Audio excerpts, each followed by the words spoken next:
선생님, 음소거 해제 부탁드립니다. 기도하겠습니다. 하나님 감사합니다. 오늘도 이 추운 날씨에도 우리의 하루를 하나님이 기뻐 받으시고 늦은 시간이지만 우리가 또 하나님의 말씀 앞에 우리가 나와왔습니다. 하나님 항상 우리가 하나님의 말씀과 기도로 나의 옛 모든 것들이 다 벗어지며 항상 새 사람으로 주님이 기뻐하는 삶이 되길 원합니다. 무엇보다 우리의 현장과 교회와 가정을 우리가 살릴 수 있는 우리 모든 액지 설팀들이 될 수 있도록 축복하여 주시옵소서. 감사합니다. 예수 그리스도 이름으로 간절히 기도합니다. 아멘. 네, 여러분 반갑습니다. 이제 네, 반가워요.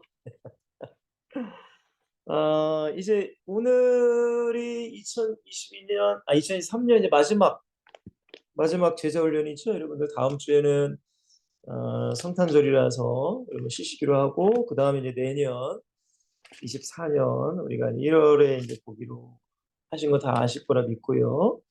어쨌든 1년간 여러분들 너무나 고생하셨고요. 우리가 시간이 간다는 것을 우리는 또 여러 가지 의미로 또 해석해야 되겠죠. 물론 우리가 뭐 한 살이 더 먹고 뭐 그런 세상적인 뭐 생각도 있겠지만은 저는 항상 그렇게 생각해요, 여러분들. 제가 말씀드린 것 같은데, 내가 주님 앞에 쓸 날이 가까워진다. 저는 항상 그렇게 생각하거든요. 주님 앞에 쓸 날을 우리가 준비를 하셔야 돼요. 항상. 근데 뭐 우리가 뭐 나이 뭐 태어나는 거는 우리가 순서가 있지만은 죽는 건 순서가 없잖아요. 그러니까 항상 여러분들 영적으로 깨어 있으셔야 됩니다. 항상. 그것이 주님께서 제자들에게 부탁하신 말씀이잖아요. 마지막에. 그죠? 꼭 너희들은 깨어 있어야 된다. 꼭 깨어 있어야 된다.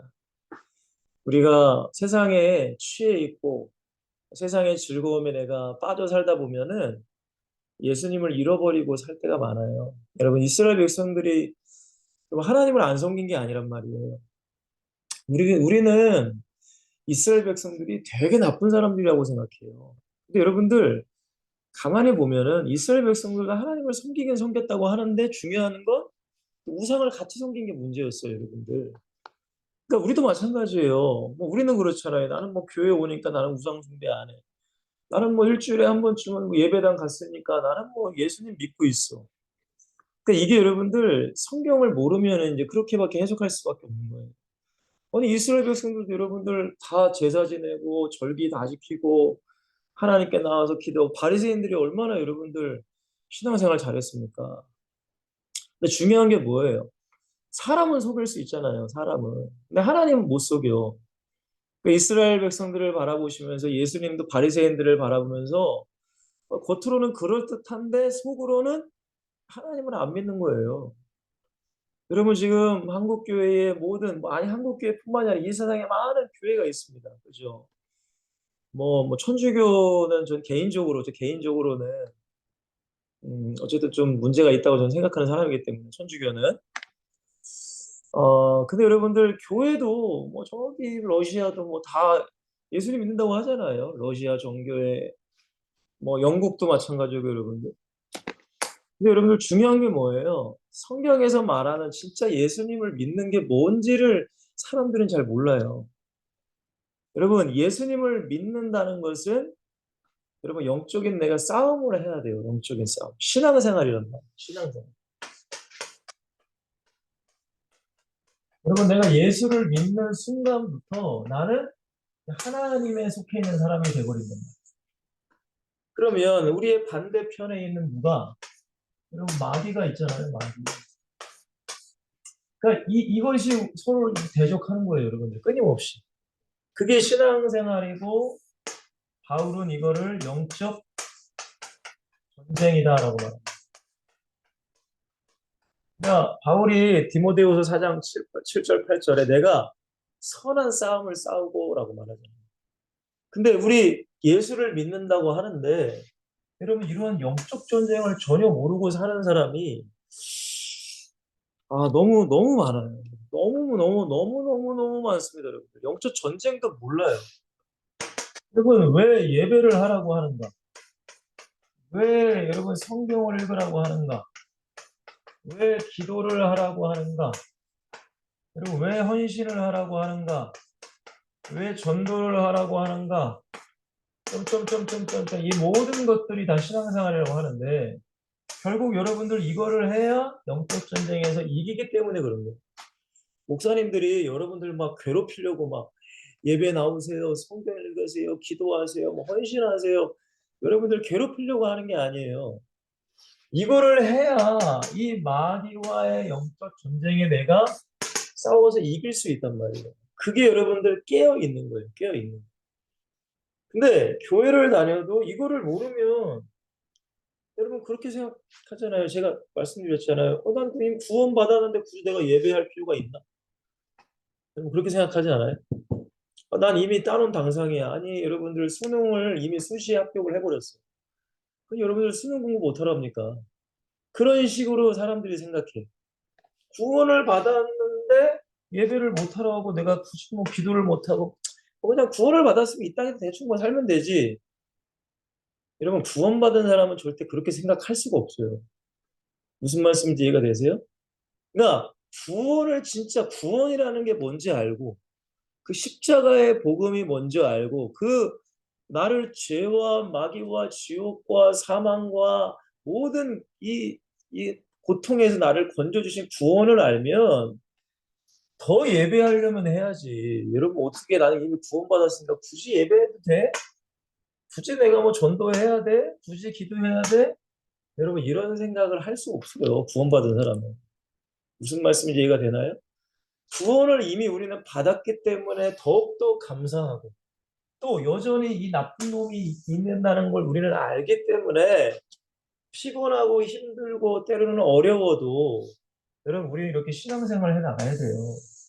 이러한 사람만이 마지막 끝까지 승리할 수 있는 것입니다. 여러분 구원이라는 것을 쉽게 생각하지 마세요. 여러분들 절대. 아니 예수님께서도 제자들에게 끼어 있으라고 했는데 아니 뭘 이미 난 구원 받았어. 나는 이미 내 인생은 다 끝났어. 여러분들 못하러 끼어 있을 필요가 뭐가 있겠어요. 그냥 마귀란 존재를 꼭 우리는 기억해야 됩니다. 마귀는요 우리의 지혜와 지식, 인간의 지혜와 지식은 전혀 비교도 안 되는 엄청난 지혜와 지식을 가지고 있어요. 근데 이 마귀를 우리가 어떻게 이기느냐? 하나님의 지혜가 우리에게 임해야 이기는 거예요. 하늘의 지혜가, 성령의 지혜가, 그래서 성령을 지혜의 영이다라고 말하거든요. 그러니까 성령이 충만해야 이 마귀를 우리가 알고 이기는 거지.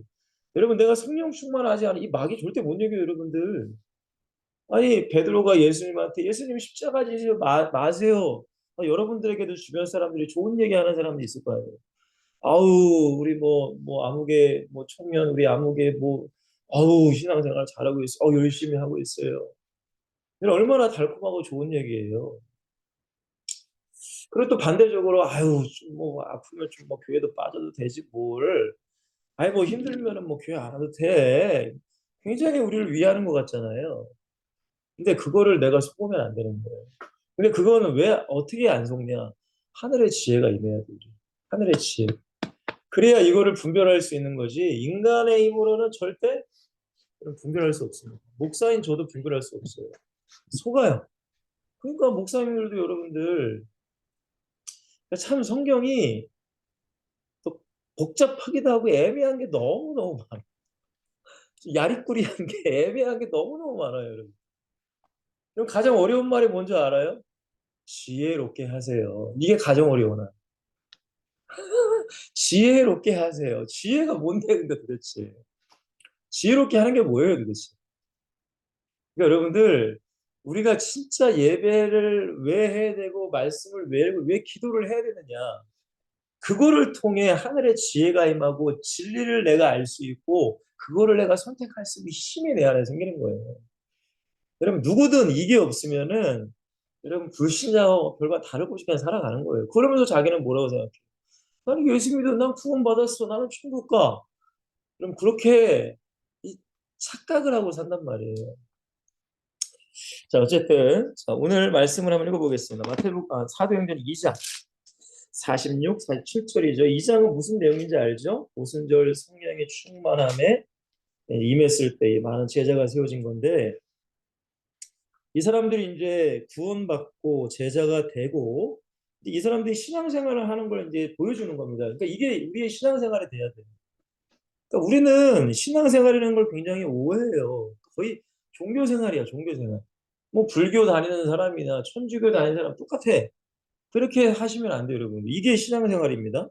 자, 원래는 사도행전 2장 41절부터 알고 해야 되는데, 자, 4647만 읽을게요. 날마다 마음을 같이하여 성전에 모이기를 힘쓰고 집에서 떡을 떼며 기쁨과 순전한 마음으로 음식을 먹고 하나님을 찬미하며 또 온 백성에게 칭송을 받으니 주께서 구원받는 사람을 날마다 더하게 하시니라 라고 말씀하고 있습니다. 그러니까 구원받은 사람들, 예수님의 은혜를 받은 사람들은 여러분 죄송한 얘기지만 교회 오지 말라고 해도 교회 오게 돼 있어요. 여러분 예배하지 말라고 해도 예배하게 돼 있다니까. 저도 어렸을 때 그랬어요. 제가 여러분들 중학교 2학년 때 주님을 만났거든요. 그러면 중학교 2학년 때 여러분 제가 말씀드렸잖아요. 저희 교회랑 저희 집이랑 걸어가서 뭐 버스를 타고 또 걸어가면 1시간 반 정도가 걸리는 거예요. 근데 중2 때 여러분 그렇게 주일날 아침에도 일어나기 싫고 교회 가기 싫은 내가 이거 완전히 미쳐버린 거죠. 그냥. 정신이 완전 돌아버린 거야. 그래서 아주 이상하게 돈 게 아니라 아니 그 저녁에도 내가 가겠다고 어머니한테 얘기해서 그때는 제가 회수권 알아요, 여러분들? 회수권 아시나? 토큰은 이제 어른들이 있었고 저희 때는 회수권을 몇 장 사가지고 여러분들 수요예배, 금요예배를 제가 왔다 갔다 했단 말이에요. 여러분 그때 차량 운행도 안 해줬어요. 그냥 그 어린 나이에 그러다가 막 버스도 이상한 거 타가지고 또 막 밤늦게까지 또 막 헤매고 돌아다니기도 하고 하여튼 난리를 쳤단 말이에요. 그러니까 교회에서 저보고 오지 말라고 했어요. 예배 오지 마라. 너가 왜 오냐? 너 안 와도 된다. 왜냐면 너무 머니까 애가 오니까 중학교짜리가. 근데 어떻게? 그래도 가고 싶으면 어떻게 해요? 여러분, 내가 구원을 진짜 내가 받았다. 내가 이 구원의 은혜가 있잖아요. 그러면 아무도 못 말립니다, 여러분들. 신앙생활 가운데.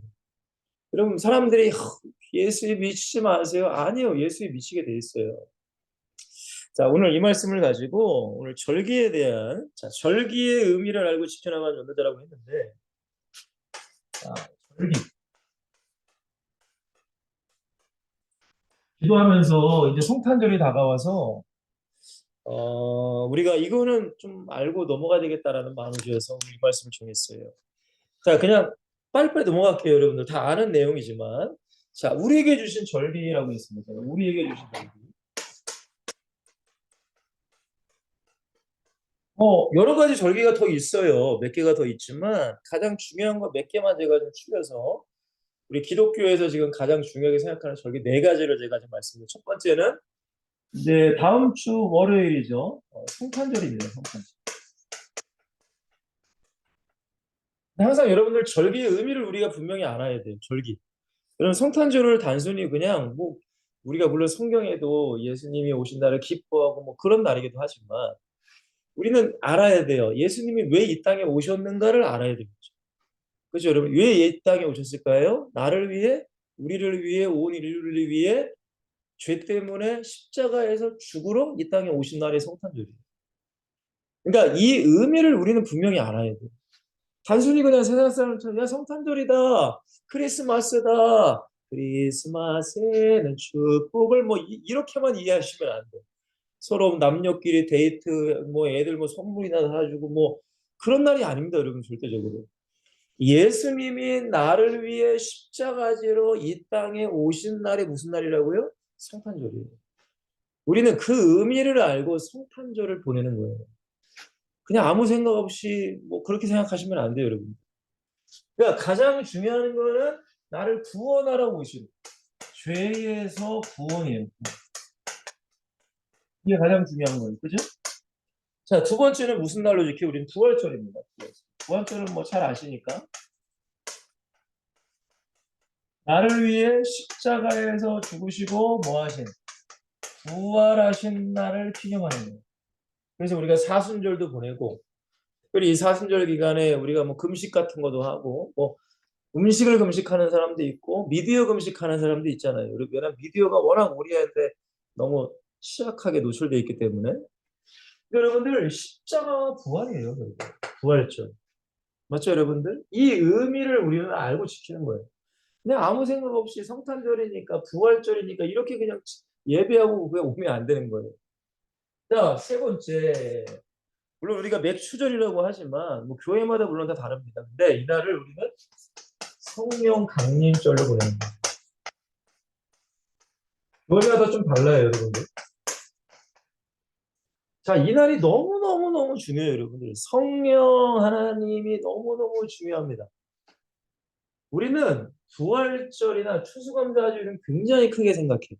성탄절도. 근데 성령 강림절은 사실은 성령 강림절이라는 게 있어? 할 정도로 많은 교회도 지키지 않아요. 근데 어떻게 보면 성령 강림절이 너무나 중요해요. 왜? 이 성탄과 부활과 천국에 대한 모든 믿음을 우리에게 주시는 분은 성령님이라고 합니다. 성령.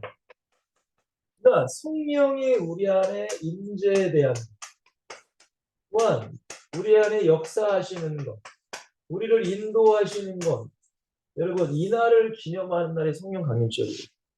이게 너무나 중요한 날이에요, 여러분들 진짜로. 왜? 성령이 아니면 우리는 깨닫지도 못하고 예수를 믿지도 못하고 내가 무슨 하나님의 뜻대로 살지도 못해.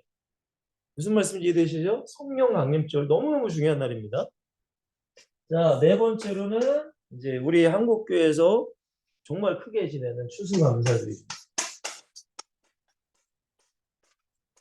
여러분, 추수감사절은 단순히 우리가 1년 동안 뭐 하나님이 주신 뭐 은혜에 감사한다는 의미도 있지만 이 추수감사절의 의미는 우리가 하나님 나라 천국에 들어갈 거라는 확신과 믿음을 가지고 우리가 보내는 날의 추수감사절이에요. 이게 여러분들 성경적인 절기의 다 의미예요. 그냥 단순히 육신적으로만 생각하시면 안 돼. 그러니까 이 절기를 저와 여러분들이 정확히 알아야지만, 저는 목사기 때문에 정확히 알아야 되겠죠. 그래야 제가 성도들을 가르쳐서 여러분 매년마다 절기는 돌아온단 말이에요. 맞죠? 근데 이 절기를 매년마다 아무 생각 없이 아무 의미 없이 보내는 사람이 얼마나 많습니까?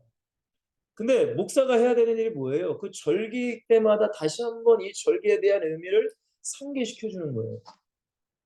근데 그럼 여러분들은 목사가 아니니까 뭐 상관없나? 아니죠. 여러분들 앞으로 이제 각 교회에 중직이 되실 거잖아요. 뭐 선교회장님이 될 수 있고 회장님이 될 수 있고 목장장님이 될 수 있고, 그러면 여러분들이 리더인 그 공동체 안에서 절기에 대한 걸 정확히 얘기해 줘요. 근데 여러분들이 본인이 돼야 되겠죠. 맞죠? 여러분들이 뭐 돼야 돼? 그러면 나는 교회에서도 뭐 그런 일을 안 하는데요. 그럼 여러분 앞으로 결혼해서 아이들한테 정확히 얘기해 줘야 돼요. 제가 저희 교회에서도 성도님들한테 얘기했지만 성탄절에 애들한테 선물을 사주는 부모는 그거는 오히려 성탄절의 의미를 퇴대시키는 거예요. 절대 그건 안 됩니다, 여러분. 근데 부모님들이 안 그러거든요. 왜냐? 세상의 친구들은 다 선물을 사거든. 그리고 자랑해요. 친구 자기들끼리 자랑해. 야, 나 우리 아빠가 우리 크리스마스라고 나 사줬다. 산타 할아버지가 나 사줬다. 저는 이미 어렸을 때부터 산타에 대한 걸 저는 다 깨버렸어요, 사람이. 저희 어머니가 그랬거든. 산타 없어. 산타 없어. 저는 어렸을 때부터 산타를 믿지 않은 사람이에요. 그리고 저는 성탄절에 선물을 단 한 번도 받아보는 사람이 아니에요. 왜냐, 어머님이 철저히 이걸 가르쳤기 때문에. 여러분, 성탄의 주인공은 내 아들, 딸이 아니잖아요. 내 연인이 아니에요. 내 남자친구, 여자친구가 아니에요, 여러분들. 성탄의 주인은 오직 예수님이란 말이에요. 근데 잘 모르니까 이것을 퇴색을 시켜버리는 거야. 예수님께만 감사해야 되고 예수님께 영광 돌려야 되는데, 아니 생각해 보세요, 여러분들. 만약에 제가 제 애들한테 야, 크리스마스 선물이다. 그럼 여러분 크리스마스 날 예수님의 그걸 생각할까요? 아니면 지 선물 받을 것만 생각할까요? 자기 선물 받을 것만 생각할 거잖아요. 여러분 이게 굉장히 중요한 거, 이게 별것 아닌 것 같지만 너무너무 중요한 문화를, 우리의 복음의 문화를 우리의 가정과 교회에 계속 남기고 가는 거예요. 근데 우리가 잘못된 문화를 애들한테 남겨버리면 여러분 이거는 돌이킬 수 없는 문제가 생겨버려요, 여러분.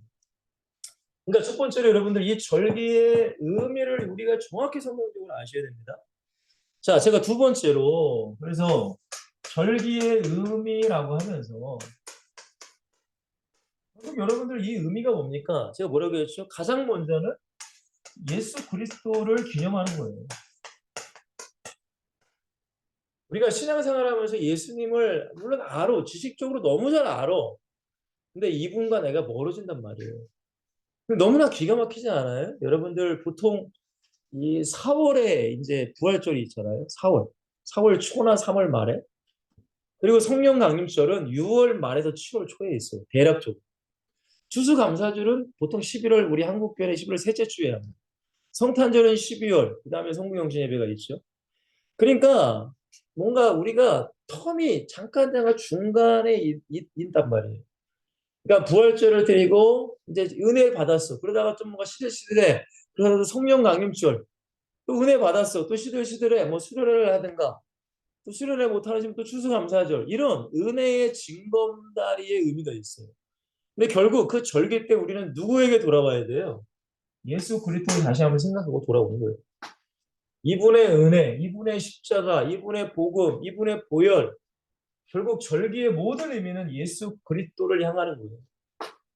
그리고 두 번째로는 여러분 성령의 충만함을 회복시키는 게 절기의 의미입니다. 그냥 뭐 절기에 여러분들이 뭐 헌금 좀 더 내고 뭐 그냥 절기에 무슨 뭐 교회에서 무슨 뭐 행사하고 그런 수준이 아니라 내 영혼의 성령 충만함을 회복하는 날이 바로 절기예요. 물론 매일매일이 돼야 되지만 그러지 않은 분들이 있기 때문에 하나님은 이스라엘에게도 절기를 주신 것이고 우리에게도 유대인들이 지키는 절기가 아니라 예수님이 이 땅에 오셔서 이제 그 절기가 변하게 된 거죠. 근데 어쨌든 성령의 충만, 성령으로 회복할 수 있는 것이 바로 절기예요. 그리고 세 번째는 뭐예요? 하나님의 나라.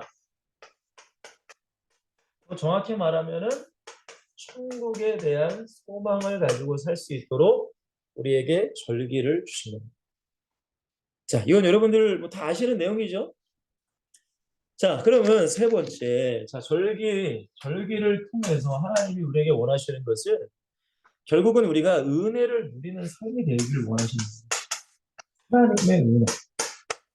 여러분, 우리가 은혜 없으면 살 수 없어요. 여러분, 교회를 다니는 사람들 보잖아요. 저는 이제 설교하는 사람이기 때문에 앞에서 설교하면 사람들이 말씀을 듣는 표정과 영적으로 마음을 하나님께 저걸 느끼게 하신단 말이에요. 근데 죄송한 말씀이지만 은혜가 하나도 없는 사람들이 굉장히 많아요.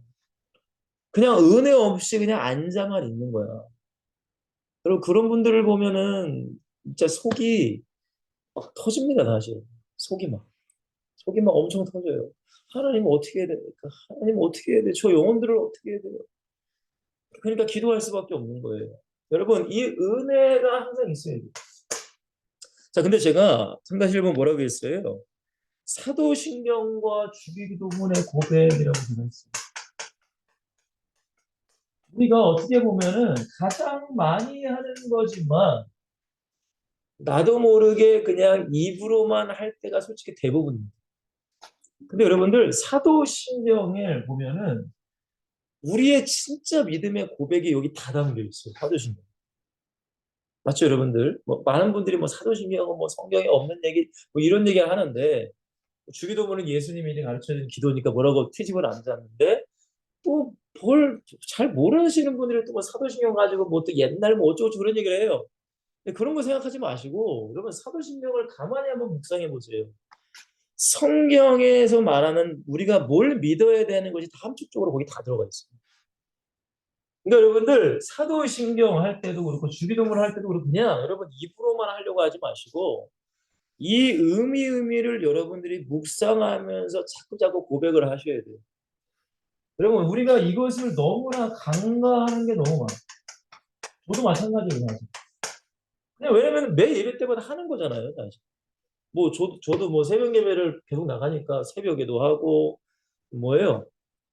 뭐 가정 예배 때도 하고 하여튼 모든 예배 때 다 하는 거니까 그냥 너무나 당연시 되지만 진짜 우리가 이 고백 가운데 주님이 받으시는 고백이 돼야 내가 은혜 속에 사는 거란 말이에요. 여러분 사실은 우리가 가장 문제가 뭐냐면 매너리즘에 빠지는 거예요. 형식적이 돼버리는 거예요. 그걸 주님은 가장 싫어하세요. 자 보세요. 저는 모르겠습니다. 이렇게 물론 사람이라고 다 똑같지는 않겠지만 남녀가 결혼을 하잖아요. 우리 지금 사무엘 우리 간사님도 결혼을 하신 지 2년 된 걸로 제가 알고 있는데 2년 되셨나요? 어. 우리 주위 우리 간사님이랑 뜨거우세요?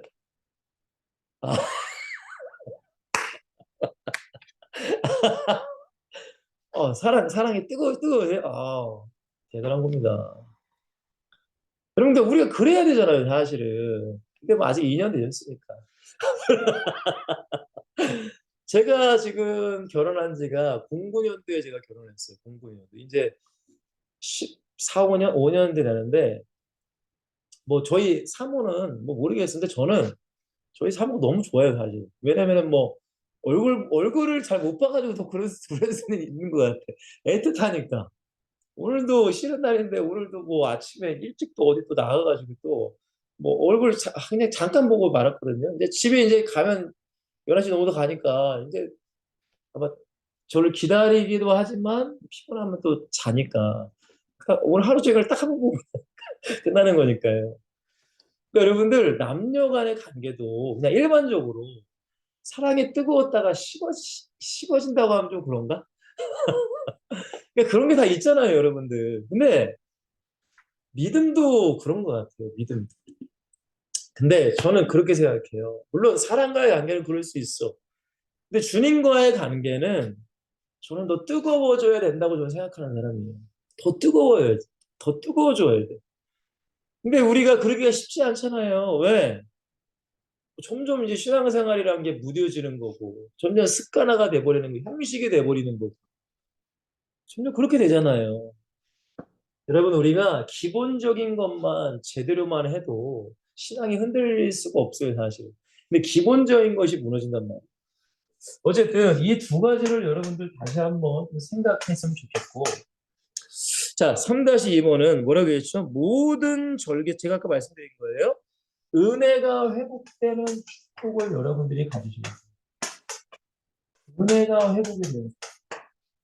여러분, 하나님이 왜 이런 절기를 만들어 놓으셨을까? 왜 굳이 한국 교회는 여름이든 겨울이든 뭐 수련회든 뭐 하여튼 이런 걸 왜 만들어 놓으셨을까? 다 이유가 있어요. 인간은 연약하기 때문에 신앙이 자꾸 떨어져요. 그러니까 하나님은 자꾸 우리에게 은혜를 회복시키기를 원하시는 그 어떤 장치를 마련해 놓은 거예요. 그러니까 이거를 우리가 너무 굉장히 중요하게 생각하셔야 돼요. 여러분 이번 성탄절에 여러분 예수님의 성탄을 생각하시고 단순히 이 땅에만 성탄이 아니라 저는 그렇게 생각해요. 내 안에 성탄하신 예수님. 내 안에 오신 거잖아요. 그죠? 내 안에 오신 거. 그럼 얼마나 기쁜지 몰라요. 여러분 아까 전에 제가 아프가니스탄 그분들에게도 얘기했지만 여러분 저는 중학교 2학년 때 제가 주님을 만났습니다. 근데 지금 윤석열 대통령 나이로 생각해 보니까 13살이에요. 13살. 13살 때 제가 주님을 만난 거예요. 근데 그 예수님을 만나기 전에는 항상 미래에 대한 걱정, 근심이 있었어요. 그 어린이가. 근데 왜 그러느냐? 가정이 문제가 많은 가정이에요. 부모님이 뭐 싸우고 맨날 아버님이 말썽 부리고 나도 모르게 어머니가 도망갈까 봐 저는 항상 두려웠던 사람이에요. 왜냐면 아버님이 항상 그렇게 문제를 일으키니까 자다 일어나서 만약에 어머님이 딱 안 계시잖아요. 그러면 그냥 자지러지게 울어요. 그냥. 왜? 나 버리고 도망가지. 그러니까 그런 어떤 어린이의 마음에 두려움이 있었어요. 두려움.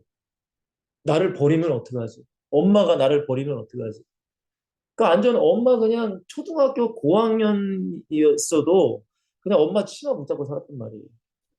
그게 어쨌든 가정 문제겠죠. 그리고 그 어린 나이에 항상 악몽을 많이 꿨어요.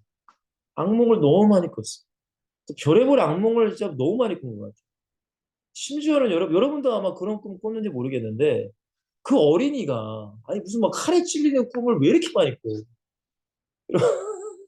막 자면은 칼에 찔리는 거예요. 막 내가 누군가 날 칼에 찔려 나를 막 칼에 찔러 죽여. 근데 너무나 놀라운 게 칼에 찔리 꿈에서 칼에 찔리잖아요. 아플까요, 안 아플까요?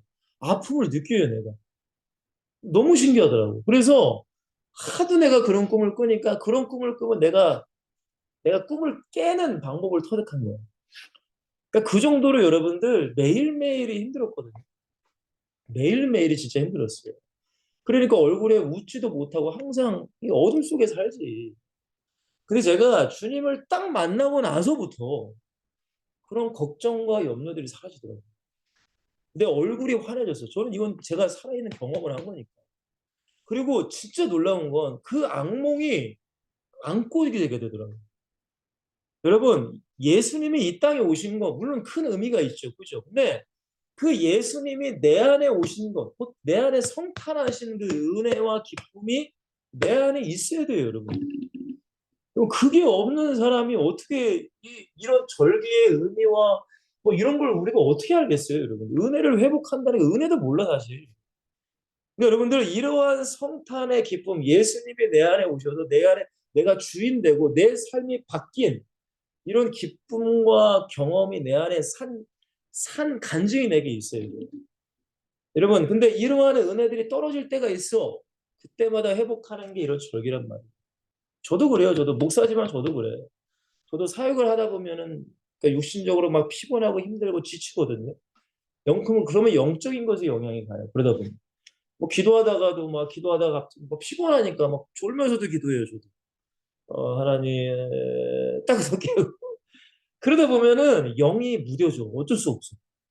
근데 이런 절기를 통해 한번 생각하는 거예요. 아, 성탄절 나를 위해 오신 주님. 나를 위해 십자가 지러 오신 주님. 그 하늘의 영광을 버리고 나를 위해 오신 주님.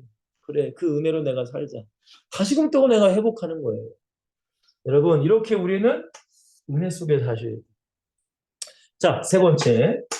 자, 반복되는 삶 속에서 우리가 은혜를 누리기 위해서는 뭐 해야 돼요? 아까 제가 말씀드렸습니다. 신앙생활. 여러분, 신앙생활을 저도 해야 되고 여러분도 하는 거예요. 여러분, 제가 목사라고 해서 내 개인적인 신앙생활을 안 하는 게 아닙니다. 저도 예배하고 성경 날마다 읽고 또 저도 기도도 하고 뭐 제가 맡게 된 헌신하고 뭐 다 하고 있어요, 저도. 그러니까 이것은 여러분들 누구를 위해서가 아니라 나를 위해서. 왜? 이게 은혜를 유지하는 비결이기 때문에. 이거 안 하면 여러분들 은혜 유지 못해. 그러면 못 깨어 있어. 그러면 영적 전쟁에서 져. 그럼 마귀에게 맨날 지고 하는 거예요. 그럼 축복을 누리지 못하죠. 자, 마지막입니다. 네 번째. 자, 결국은 이겁니다, 여러분들. 매일매일의 삶 속에서 어떻게 해요? 내 신앙을 지켜나가야 돼요.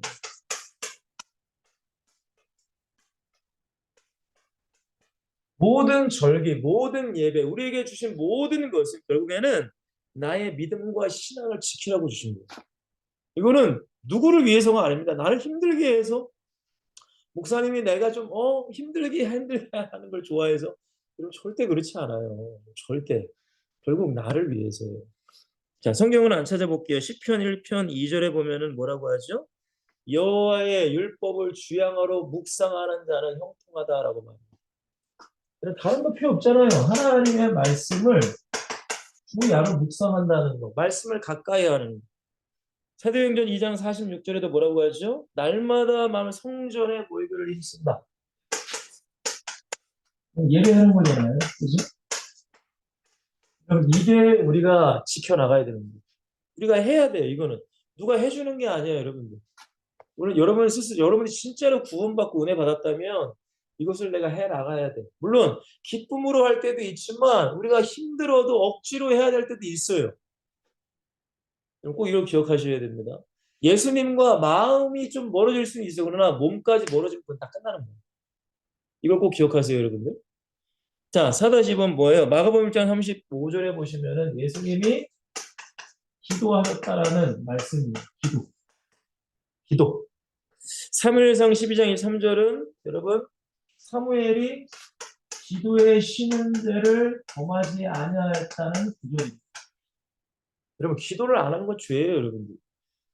여러분 보세요. 사람들은 기도 안 하는 게 죄입니다 하면 누가 그걸 알아듣겠어요? 기도 안 할 수도 있지. 뭐 그게 죄라고 해요. 근데 이 성경을 통해서 아는 거예요. 다니엘서 6장 10절에도 자기 목숨이 위태로운데 다니엘은 예루살렘 성전을 향해서 보란 듯이 기도합니다. 사저굴에 들어간다고 해도 기도해요. 전에 하던 대로 하루에 3번씩 기도했어요. 그러니까 여러분들 믿음의 사람들은 하나님의 축복받은 사람들은 예배와 말씀과 기도는 무조건이에요. 이건 체질이야, 체질. 이거 안 하는데 무슨 축복을 달라고 합니까? 이거를 안 하는데 무슨 뭐 인생에 성공해다. 그 말도 안 되는 거죠. 그러니까 많은 사람들이 다 이 믿음과 신앙을 교리와 지식적으로만 이해하기 때문에 이런 걸 하라고 하면 목사님 너무 부담돼. 너무 율법적이야. 이렇게 생각한단 말이에요. 그러면 아니에요. 구원받은 사람은 당연한 것이다. 그죠? 결론. 자, 사도행전 5장 42절입니다. 우리 엑스설틴의 삶이 돼야 되겠죠? 이거는 같이 읽고 우리 마칠게요. 자, 사도행전 5장 42절 제가 읽고 마치겠습니다. 자, 그들이 날마다 성전에 있든지 집에 있든지 예수는 그리스도라고 가르치기와 전도하기를 그치지 아니하니라 라고 말씀하셨습니다. 이건 여러분들 뭐 계속 여러분들 가르치라는 말이 아닙니다. 우리의 삶의 현장을 통해 오늘 가정이든 뭐 여러분 직장이든 어디든 내가 작은 예수가 돼서 나의 말과 행동과 삶을 통하여 예수님을 보여주라는 그게 여러분들 은혜 받은 자의 삶, 구원 받은 자의 삶입니다. 여러분 이것이 누가 돼야 돼요? 내가 먼저 돼야 돼. 내가 먼저 돼야 됩니다. 이거 절대 이게 여러분 가르친다고 해서 되는 게 아닙니다. 내가 먼저 돼야 돼. 여러분 저는요 신앙생활을 그냥 누가 가르쳐서 배운 게 아닙니다. 뭐 솔직하게 얘기해서 이렇게 뭐 칠판에다 저한테 적어줘서 물론 신학교는 제가 다니긴 다녔지만 저는 저희 어머니를 보면서 신앙을 잘한 사람입니다. 어머니 그리고 제가 좋아하는 목사님들의 삶 그분들의 책을 보면서 물론 성경이 가장 중요하죠. 성경이 가장 중요하고 그 다음에 저희 어머님을 가장 가까이 본 사람이에요. 그리고 그 외에 제가 존경하는 우리 한국교회의 몇 분의 목사님 무조건 책만 봐서 제가 존경하는 게 아니라 직접 그분의 설교를 제가 들어봤기 때문에 그리고 그분의 삶을 제가 알기 때문에 존경하는 그런 분들 제가 몇 분이 있어요. 제가 여기서는 뭐 말씀을 안 드리겠지만 제가 진짜 존경하고 너무 사랑하고 그분이 만약에 소천하시면 저도 아마 울 것 같은 그런 목사님이 있어요. 근데 저는 그분들의 삶을 보면서 나도 그렇게 살고자 하는 마음으로 살고 있어요. 저희 어머니 같은 경우는 뭐 목회를 크게 하시지는 않아요. 지금 뭐 코로나다 이래서 성도들이 많이 줄여가지고 지금은 제가 알기로는 한 30분 정도 교회를 다니십니다. 30분 정도. 근데 매일 365일 새벽 예배를 하시고 일주일에 단 한 번 본인 집에 들어가세요. 항상 교회에서 주무시고 밤늦게까지 기도하시고 새벽 일찍 일어나서 또 기도하시고 또 하루 일과를 시작하시는 분이에요. 그리고 제가 만약에 뭐 수련회를 한다. 그러면 항상 기도원에 가서 저를 위해 항상 기도해 주시는 분이에요. 지금 몇십 년간 한 번도 흐트러지지 않은 분이 저희 어머니 목사님이세요. 물론 뭐 교회가 그렇게 크지 않으니까 뭐 성도가 그렇게 많지 않으니까 많은 사람들은 뭐 인정을 안 할 수도 있지만 저는 제가 최고로 존경하는 분이 저희 어머니 목사님이에요. 여러분 저는 그분을 보면서 배웠어요. 그분을. 제가 6년이나 7년 동안 제가 교회에서 생활했다고 그랬잖아요. 저희 어머니 항상 어머니가 기도하면 저도 기도하고. 그러니까 새벽에 자잖아요. 그래서 어머니 항상 새벽 5시에 예배인데 새벽 4시 전부터 일어나가지고 막 돌아다니시고 씻고 막 준비를 하시니까 저도 그거에 깨가지고 저도 한 4시 10분 정도 일어나면 또 그때부터 이제 세수하고 또 기도하는 거예요. 그게 여러분 제가 습관이 된 거고 사랑하는 엑설틴 여러분들 여러분 단순히 우리가 전도라는 것이 어떤 특정한 장소와 시간에 우리가 매여서만 하는 게 아니에요. 우리의 모든 삶이 전도의 삶이 되셔야 돼요. 제가 여러분들에게 말씀드리고자 하는 모든 것은 사실은 저와 여러분들이 진짜 그리스도인이 돼야 된다는 거예요. 진짜 제자가 돼야 돼요. 왜? 그러면 지금은 제자가 별로 없어요. 그리스도인이 많이 없어요. 제가 조이교회에서 이런 얘기를 했어요. 여러분 보세요. 제가 주일날에 뉴스를 잠깐 보는데 여러분 20억 자산가, 20억이 얼마인지 알죠? 20억? 20억 자산가가 우리나라에 46만 명이 있다. 여러분 20억 벌려면 한 달에 여러분들의 월급에 100만 원을 빼서 저축을 해야 하잖아요. 그러면 200년을 걸려야 20억을 벌어요. 그러니까 20억이라는 돈은 여러분 그냥 일반 사람들은 벌 수 없는 돈입니다. 근데 그 20억의 자산가가 우리나라에 46만 명이에요. 그러면 여러분들 우리나라 인구가 대략 얼마예요? 우리 남한만 5천만이잖아요. 그럼 여러분들 100명 중에 한 명은 20억이 있다는 거예요. 저 깜짝 놀랐습니다, 여러분들. 근데 그럼 파주나 이런 지역에는 많이 없겠죠. 서울 지역이나 강남 지역이나 거의 모여 있겠지. 그럼 제가 왜 이 말씀 드리는지 아세요? 세상에 돈 많은 사람 많아요. 여러분 공부 잘하는 사람 얼마나 많은지 알아요? 여러분 서울대 졸업생들이 여러분 얼마나 많겠습니까? 연고대 졸업생들이 얼마나 많겠어요? 서울대 가려면 연고대 가려면 여러분 진짜 힘들잖아요. 근데 그렇게 똑똑한 사람이 우리나라에 전 세계에 얼마나 많겠습니까? 근데 여러분들 하나님이 인정하는 성경에서 말하는 진짜 믿음의 사람, 제자, 그리스도인은 얼마나 있겠냐. 저는 그런 걸 생각해요. 여러분 저는 물론 우리 성도들이 제가 가르치는 청년이든 청소년들이든 돈 많이 벌고 공부 잘하고 물론 좋죠. 근데 하나님은 그거보다 하나님이 인정하시는 믿음의 사람이 되길 원해요. 근데 세상 사람 모든 성도들이 대부분의 성도들이 다 이 하나님이 기뻐하시는 사람이 되려고 하기보다 세상에 좋아하고 세상에서 성공하는 사람들이 되려고 막 혈안이 돼 있어. 그래서 애들이 뭐 수능 보려고 하면 예배도 안 나오고 공부한답시고 또 예배도 안 빠지고 여러분 그런 사람들이 얼마나 많습니까? 저는 우리 엑스설틴 여러분만큼은 하나님이 인정하시고 기뻐하는 사람이 되길 원해요. 그리고 제가 여러분들에게 언제까지 이런 말씀을 전할 수 있겠습니까? 그렇잖아요. 근데 제가 진짜 기도하는 건 여러분들이 정말 제자가 되고 그리스도인들이 되셔서 여러분들의 교회에서 모델이 됐으면 좋겠고 여러분 앞으로 결혼하시고 가정도 이렇게 세울 거 아닙니까? 그러면 부족한 저를 통해서 들었던 그 말씀을 통해 가정과 여러분들의 자녀들을 진짜 믿음의 사람으로 키워주길 저는 기도하고 소망한단 말이에요. 저는 지금 저의 이런 시간들이 여러분들에게 믿음의 씨를 뿌리는 거예요. 저는 사실. 제가 앞으로 여러분들을 얼마나 볼 수 있겠습니까? 여러분 못 보셔도 저는 괜찮아요. 근데 이 시간에 이 씨가 심겨져서 여러분들이 10년이 지나고 20년이 지나고 여러분의 모든 삶의 현장 가운데 그곳에서 여러분들을 통해 하나님의 나라가 세워진다면 그건 저의 기쁨이죠. 제가 감사할 일인 거예요. 사랑하는 엑스트로틴 여러분들 오늘 말씀 잘 묵상하시고요. 무조건 절기에만 여러분들이 생각하지 마시고 이 말씀을 성탄절이 다가오니까 제가 이 말씀을 준비했지만 모든 신앙생활이 여러분들 나의 축복이다. 이걸 꼭 기억하였으면 좋겠습니다. 그 나만 축복받는 게 아니에요. 여러분 주변 사람들이 다 축복받는 지름길이 여러분 신앙생활 가운데 승리하는 것임을 꼭 기억하시고 여러분 2023년도 여러분 너무나 수고하셨습니다. 너무나 고생하셨고요. 너무나 잘하셨습니다. 이제 2023년 마무리 잘 하시고요. 2024년 우리 1월 달에 건강한 모습 보도록 하겠습니다. 저는 항상 날마다 여러분들 생각하면서 기도하겠습니다. 건강하시고 승리하세요. 우리 기도할게요. 하나님, 2023년도 우리를 지키시고 보호하셨기에 우리가 이렇게 무사하게, 우리가 안전하게 하나님의 일을 감당하고 또 한 해를 보내는 축복을 누리게 될 줄 믿습니다. 하나님 2024년도 우리 엑설틴에게 주실 새로운 사명과 비전, 언약의 말씀을 우리에게 허락하여 주시고 우리가 우리의 현장에서도 우리의 모든 삶 속에서도 우리가 전도자로서 그리스도인으로서 제자로서 살아갈 수 있는 지설팀 모두가 되기를 원합니다.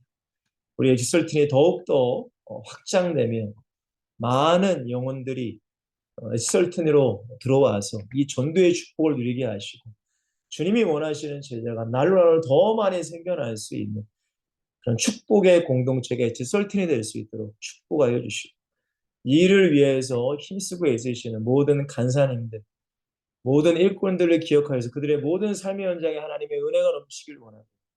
그들의 결혼, 그들의 모든 자녀들, 모든 가정과 가문, 교회가 하나님의 큰 축복을 누릴 수 있는 우리 모든 애쓸 공동체가 될 수 있도록 축복하여 주시옵소서. 하나님 모든 영광 하나님께 올려드립니다. 우리 주 예수 그리스도의 이름을 간절히 축복하며 기도합니다. 아멘. 여러분 2024년 마무리 잘하시고요. 내년에 뵙도록 하겠습니다. 건강하세요. 기도할게요. 감사합니다.